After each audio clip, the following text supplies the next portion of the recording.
อันนี้บนเจ้าชีวิตอยู่เนาะอันเดบนเจ้าชีวิตอยู่อันนี้บนตัวใหญ่ของเพิ่นอันนี้บนใหญ่ๆของเจ้าชีวิตฝนก็ตกอีกว่าซั่นโอ้อยู่เมืองเวยอันเดเจ้าชีวิต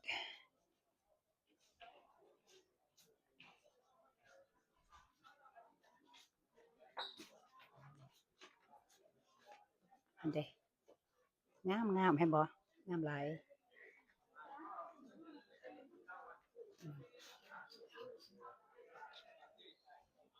เก่าแก่หลายเด้เพิ่นก็ยังเก็บเหรียญอยู่อันเดบนวังเพิ่นก็มีหูปมีอิหยัง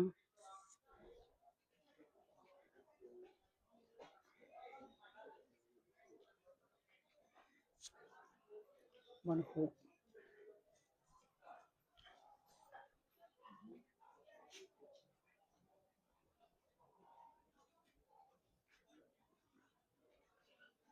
บางยาเข้าไปแต่ทั้งในเพิ่นก็บ่ให้ถ่ายรูปเนาะเห็นหั่นน่ะ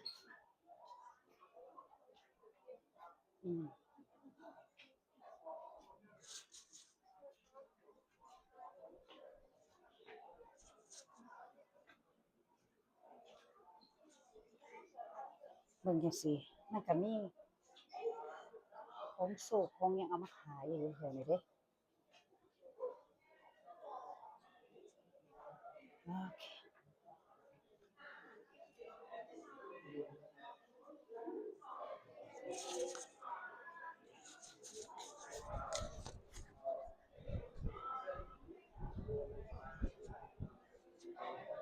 อันเดเป็นอันน่ะโบสถ์ของเพิ่นแม่นแม่นยานเห็นอันนี้เป็นบอนทหารอยู่ตอนเข้ามามายานี่เห็นหั่นน่ะเออโอ้พุ่นน่ะพี่ลึกเนาะ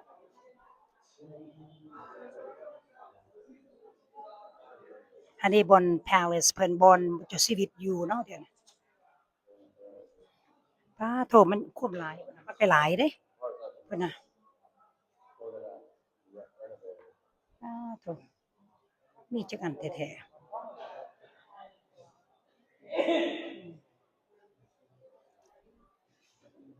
อันเดบอนขึ้นมาทางนี้เด้ก็แม่น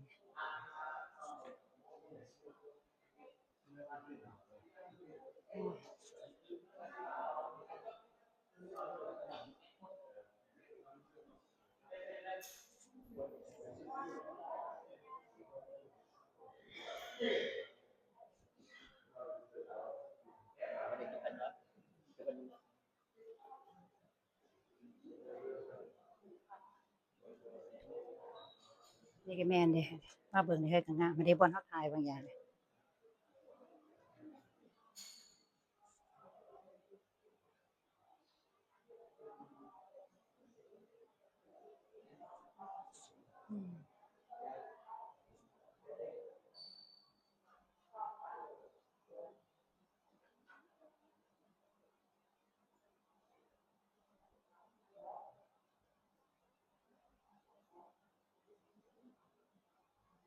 ของเก่าแก่เพิ่นก็มา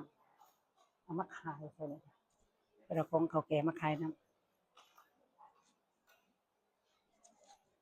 โอเคเดี๋ยวเจอกันใหม่อีกคราวเดียวเบิ่งอุ๊คราวเดียวค่ะซั่นเนาะเบิ่งแหวนเพิ่นนี่นะเบิ่งแหวนเด้อนี่เด้อพุ่นน่ะแหวน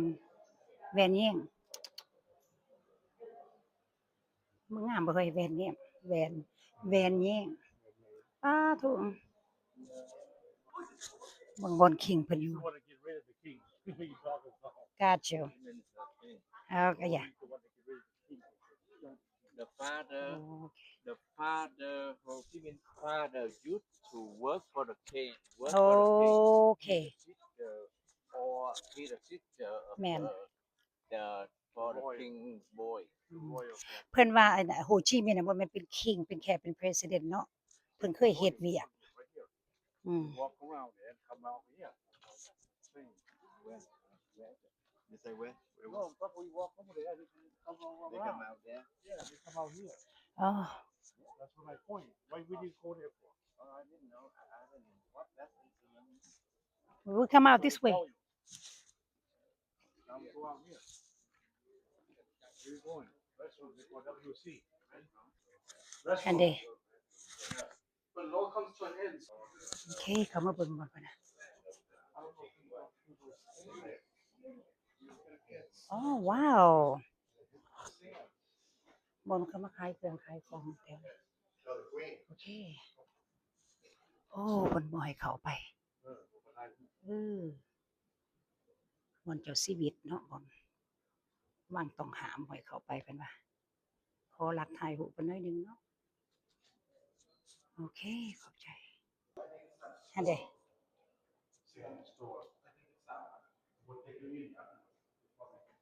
ว้าวสองคนนี่เพิ่นสิยุ่งเพิ่นสิเข้ามาเป็นเพิ่นอยากมาถ่ายรูปนุ่งเครื่องกับเก่าแก่หั่นนะอันไอ้แซมเพิ่นอยากมาให้เลือกเอาโอเคสิเลือกให้เพิ่นก่อนit's good color สีงาม yes okay different color please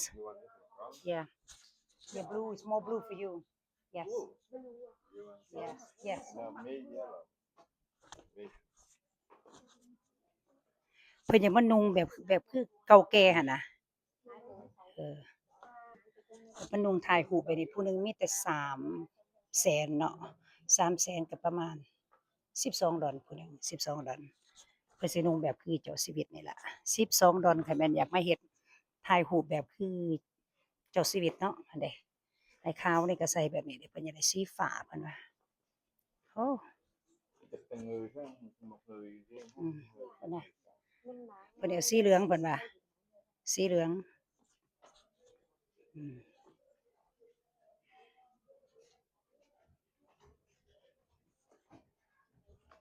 เพิ่นน่ะ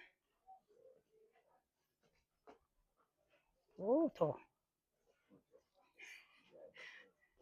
เพิ่นมักเพิ่นน่ะงามเพิ่นน่ะโอ้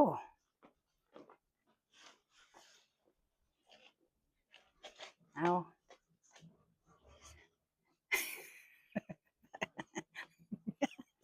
โอ้เพิ่นหัวเพิ่นดีใจเพิ่นหัวว่าซั่นเดี๋ยวเพิ่นแล้วแหละเพิ่น2คนนี่เพิ่นแล้วล่ะสิพากันออกของเพิ่นย่างตายแต่อีตนเบิ่งเด้อเอาจะได้ติดตามกันอีกคราวเดียวบัดนี้เพิ่นเข้าไปถ่ายรูปแล้วบัดนี้โอ้บ่อนถ่ายรูปเพิ่นบ่อนนี่น่ะบ่อนถ่ายรูปอืมแพงโอ้อันใดเอาเพิ่นไปถ่ายรูป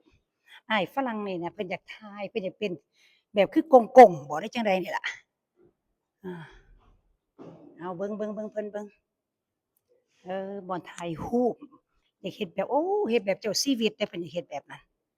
เอาเพิ่นว่าได้มาทันทีแล้วก็อยากเฮ็ดเด้เพิ่นว่าอันใดอันใดเพิ่นก็ได้ถ่ายแบบนั้นได้เห็นบ่เพิ่นถ่ายรูปเพิ่นโอ้โถๆๆๆเป็นกงๆอันใดป๊าโถอันใดเพิ่นยิ้มเพิ่นน่ะอืมแล้วเพิ่นว่าพุ่นนี่อันนี้เพิ่นจะเป็นเจ้าชีวิตนี่เพิ่นป๊าโถนุ่งชุดสีเหลืองเบิดว่าซั่นอืมเอา2คนเพิ่นอยากเป็นเพิ่นน่ะให้เขาถ่ายรูปแหน่เพิ่นว่าเขาอยากเฮ็ดผู้หนึ่ง$12เนาะถ่ายรูปแบบนี้นะ$12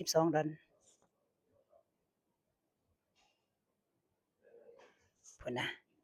ป๊าโถเป็นคิงแท้ๆเลยนี่นะ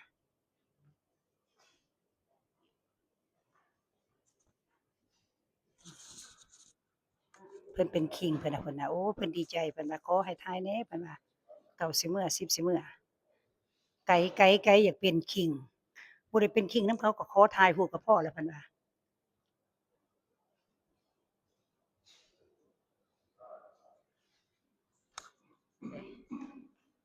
ขอถ่ายรูปแหน่เพิ่นว่า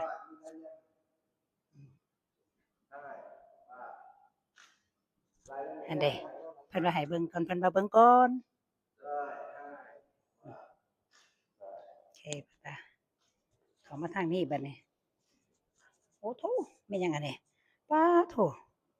อันนี้ เพื่อสิเฮ็ดหยังกันบัดนี้โอ้เอานั่นออกบัดนี้นะโอ้ให้ใส่แบบนี้โอ้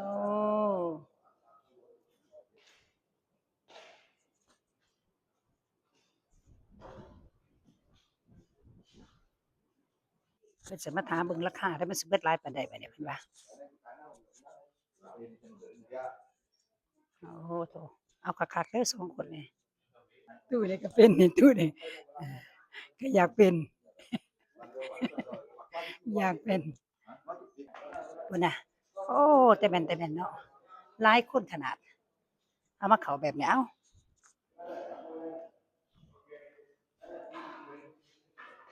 พุ่นน่ะเพิ่นว่าเบิ่งหันเบิ่งหันน่ะโอ้ให้นั่งแบบนั้นเพิ่นอยากให้เป็นนั่งโอ้เถโอเคให้นั่งป๊าโธ่ให้เฮ็ดแบบนี้เอาบัดนี้นะโพด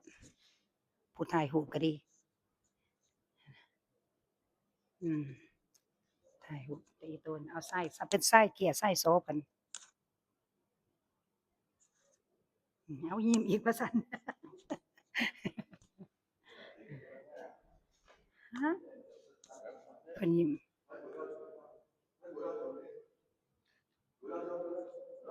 ว้าวเพิ่นยิ้มอีกนะไอ้แซมเพิ่นยิ้ม Pretend you sign something. Oh wow. Sign money. โอ้โฮเนี่ยเป็น sign เกียร์ sign โซเพิ่นเฮ็ดให้เด้ออืมว้าวไอ้มาเว่นน่ะก็อยาก sign เซ็กแล้วเนี่ยเบิ่งหั่นน่ะมาเว่นเนี่ยหรือเปล่าเปเลยเป็นโอ้ you looking good ว้าวอันนี้เพิ่นอยากเป็นเช็กเพิ่นว่าโอเคว้าวขอบโอเค thank you เด้อโอเคโอเคเดี๋ยวนี้เพิ่นมาเข้ามาเกาะนี่อีกเพิ่นว่าเพิ่นอยากขอถ่าย maybe go next to it take the video okay yes กงถ่ายครับนะเจ้าสิริ stay there you I love you โอ้โทโอเคเรียบร้อยโอเคสิโอเคเจอกันคลิปหน้าเด้อบัดนี้เด้อเพิ่นแล้วล่ะเพิ่นสิมาจ่ายเงินเด้อบัดนี้โอเคขอบใจเจอกันใหม่โอเคบ๊ายบาย